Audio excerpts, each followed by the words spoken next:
करने वाले हैं थॉर के असली ओरिजिन के बारे में कि थॉर असल में कहाँ का है और थॉर का कैरेक्टर उठाया कहाँ से गया है। तो ये जैसे तुमको स्क्रीन में दिखाई दे रहा होगा नॉर्स मैथोलॉजी से उठाया गया है, जिस तरीके से हमारी इंडियन मैथोलॉजी है जिसमें बिजली के देवता जो है वो है देवराज इंद्र या इंद्रदेव, ठीक है, ये तो कॉमन सी बात है। तो नॉर्स मैथोलॉजी में बिजली के देवता जो है थॉर है, थॉर्स डे यानी थर्सडे और ओडिन्स डे यानी वेडनेसडे। तो पहले तो ये बता दो तुम कमेंट में कि मेरा नया इंट्रो कैसा लगा, क्योंकि मैंने अभी हाल ही में डाउनलोड किया है Sony Vegas Pro, Sony Vegas 13 शायद, हाँ 13 ही है ना, मेरे को याद भी नहीं है 13, और थोड़ा मैं सीख रहा हूँ अभी, तो एडिटिंग क्या पता तुमको मिल जाए, लेकिन माइक मेरे पास ढंग का नहीं है तो ऑडियो क्वालिटी तो ऐसी रहेगी, ठीक है। ये जो है एक नॉर्स यूनिवर्स का ट्री दिखा रखा है इन्होंने, जो कि ऐसा ही एक ट्री तुमको देखने को मिला था कैप्टन अमेरिका फर्स्ट एवेंजर में, जहाँ पे स्ट्रकर जो भी उसका नाम है, रेड स्कल, मतलब हाँ रेड स्कल जब उस पादरी के पास या उस बिशप जो भी रहता है वो उसके पास से टेसरेक्ट लेने आता है, तो वो एक पेड़ के अंदर एक किसी सीक्रेट चैम्बर में रहता है, तो वो यही रहता है। इसमें सबसे ऊपर है एसगार्ड, फिर वेनलहाइम, एल्फाहाइम, मिडगार्ड यानी अर्थ, फिर डार्क एल्व्स यानी जो भी हाइम है, ये इसका नाम थोड़ा बोलना मुश्किल है, तुम देख लो प्रोनाउंसिएट कर लो। फिर है निवेडार जो भी है, फिर यूटनहाइम, ये लिखा तो जोटुनहाइम करके कुछ है, पर इसे प्रोनाउंसिएशन यूटनहाइम करते हैं क्योंकि एसगार्ड वाला जो कॉन्सेप्ट है ये थॉर में भी है, और थॉर में तो वो फ्रॉस्ट जाइंट्स वाली जो जगह है उसे यूटनहाइम ही कहते हैं। तो फिर अगला आता है नाइफलहाइम, जहाँ पे राज करती है हेल। अब हेल और हेला अलग अलग है, इसको मैं आगे बताने वाला हूँ। थॉर, अब बात करते हैं थॉर की। थॉर ओडिन का बेटा, सर्वपिता ओडिन, ठीक है। वैसे तो ओडिन के कई बेटे हैं, या फिर जितने भी गॉड्स हैं ना वो एक तरीके से आप कह सकते हो वो ओडिन के ही बेटे हैं, लेकिन जब हम स्पेसिफिसिटी पे आते हैं कि ओडिन के असल में कितने बेटे हैं, तो हमारे मन में ख्याल आता है मूवी के हिसाब से 2, थॉर और लोकी जो कि वो एडॉप्टेड है, असल बेटा जो है वो थॉर है। नहीं, लेकिन ऐसा नहीं है, थॉर और लोकी ही सिर्फ ओडिन के बेटे नहीं हैं, सैटरडे इज लोकीज डे, तो लोकी के भी कई बच्चे हैं और ओडिन के भी। ओडिन के जो लोकी और थॉर को छोड़ के, लोकी तो चलो एडॉप्टेड उसे हटा देते हैं लिस्ट से, ये 4 बच्चे हैं जो आपको दिख रहे हैं स्क्रीन पे इस वक्त, ठीक है। थॉर, बाल्डिर, विडार और वाली, इनका जो इंट्रोडक्शन है ये हमें नहीं मिलता है कॉमिक्स में या मूवीज में, क्योंकि अब वो हर चीज तो डाल नहीं सकते ना, उन्हें अपनी स्टोरी लाइन बिठानी है, तो उन्होंने थॉर का कैरेक्टर उठाया और उस पर बना दी एक मूवी, या अपना उसे इंट्रोड्यूस कर दिया अपनी कॉमिक्स में एक सुपर हीरो बना के।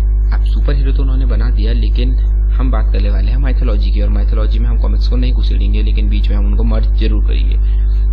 फिर बात आती है रैग्नारॉक की। अब रैग्नारॉक क्या है? रैग्नारॉक दोनों कॉमिक्स और जो माइथोलॉजी है दोनों में सेम है, यानी एसगार्ड और पूरी दुनियाओं का विनाश, और विनाश के बाद दुनियाएं फिर उठेंगी, फिर खड़ी होंगी। हाँ, अब यहाँ पे फिर बात आती है लोकी के बच्चों की। जो मैंने कहा था लोकी के भी कई बच्चे हैं। लोकी जो है वो पिताजी है कुछ क्रिएचर्स का। अब मैं क्रिएचर्स इसलिए वर्ड इस्तेमाल कर रहा हूँ क्योंकि वो इंसान या कुछ गॉड नहीं है, वो अलग अलग चीजें हैं। जैसे कि तुम पढ़ सकते हो, स्क्रीन पे पॉज कर लो अगर नहीं पढ़ पाए तो, पर फिर भी मैं बता देता हूँ। जो एंगर बोडा जो भी लिखाई, अगर मैं सही पढ़ रहा हूँ तो हेल, ठीक है, goddess of underworld, goddess of death भी कहते हैं इसे। ये जो है वो लोकी की बेटी है। और जॉगर मुगांड जो कि एक सरपेंट है जो कि थॉर के साथ लड़ता रहता है, जिसका काम है अर्थ का विनाश यानी पृथ्वी का विनाश। और ये वाला तो तुम सरपेंट में देख चुके हो तुम मार्वल यूनिवर्स में। ये अगर तुम्हें एपिसोड याद हो जो आता था, क्या कार्टून आता था, एक शो टीवी शो आता था, कौन सा आता था वो, मार्वल का एवेंजर्स करके कुछ आता था, मैं उसका पूरा नाम मुझे नहीं पता। डिज्नी एक्सटी पे 12 साढ़े 12 के आसपास आता था हर संडे को मेरे ख्याल से।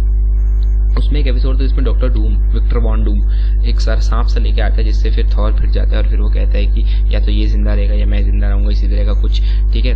और फिर है एक फेनरिर जो कि एक वुल्फ है, हाँ, एक सांप, एक भेड़िया और एक लड़की। ये ऐसे काम उल्टे लोकी कर सकता है, मतलब इन्होंने तो मतलब हद मचा दी है, ठीक है। जो कि इसका जो कि ओडिन को मार देता है रैग्नारॉक में। हाँ, ये भेड़िया जो है वो ओडिन को मार देता है रैग्नारॉक में। फिर इस भेड़िया को मारता है बाल्डिर। ये बाल्डिर जो है मैंने लोकी आपको बताया ओडिन के बेटों में से है, और ये जो है अपनी ब्यूटी के लिए भी जाना जाता है, और ये उन गॉड्स में से है जो रैग्नारॉक के बाद बच जाते हैं। रैग्नारॉक में कुछ गॉड्स मर जाते हैं, कुछ बच भी जाते हैं, ये उन्हीं में से एक है। लोकी न केवल इन 4 क्रिएचर्स का पिताजी है बल्कि वो माँ भी बन चुका है, जैसे कि हम जानते हैं। अगर आप जानते हो कि अगर आपने देखी है वो मूवी, कौन सी थी वो, जिम कैरी की द मास्क, उसका सेकंड पार्ट में जब कुछ लोग ग्रुप में एक म्यूजियम घूमने जाते हैं तो म्यूजियम का जो टूर गाइड रहता है वो लोकी के बारे में बताता है। तो लोकी के बारे में जब वो बताता है तो वो कहता है कि ये औरत का भी आकार ले सकता था, रूप ले सकता था। तो उसी तरीके से वो प्रोजेनी एक प्रोड्यूस करता है, स्लीपनीर जो भी इसका नाम है, ठीक है, जो कि ओडिन का घोड़ा है। हाँ, ओडिन की सवारी है वो, 8 पैरों का घोड़ा रहता है जो स्लीपनीर, जो कि ओडिन का घोड़ा है, 8 पैरों का घोड़ा, और लोकी उसे बर्थ देता है। वाओ, मतलब इन लोगों ने तो कंसेप्ट ही हिला के रख दिया है। सोच भी नहीं सकता एक लोकी घोड़े को पैदा कर रहा है, वो भी 8 पैर वाले, वो भी अपने पिताजी की सवारी।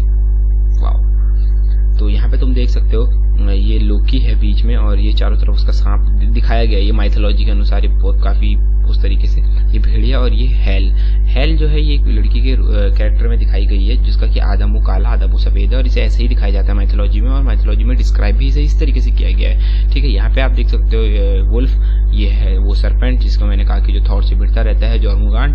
ठीक है, यहाँ पे हेल के बारे में लिखा गया, और मुझे जहाँ तक लग रहा है अंदाजा, जो मार्वल वाले हैं उन्होंने हेला जो कैरेक्टर है, हेला, जो आपको रैग्नारॉक में एक मूवी में देखने को मिल जाएगी, बल्कि ट्रेलर तो देख ही लिया होगा।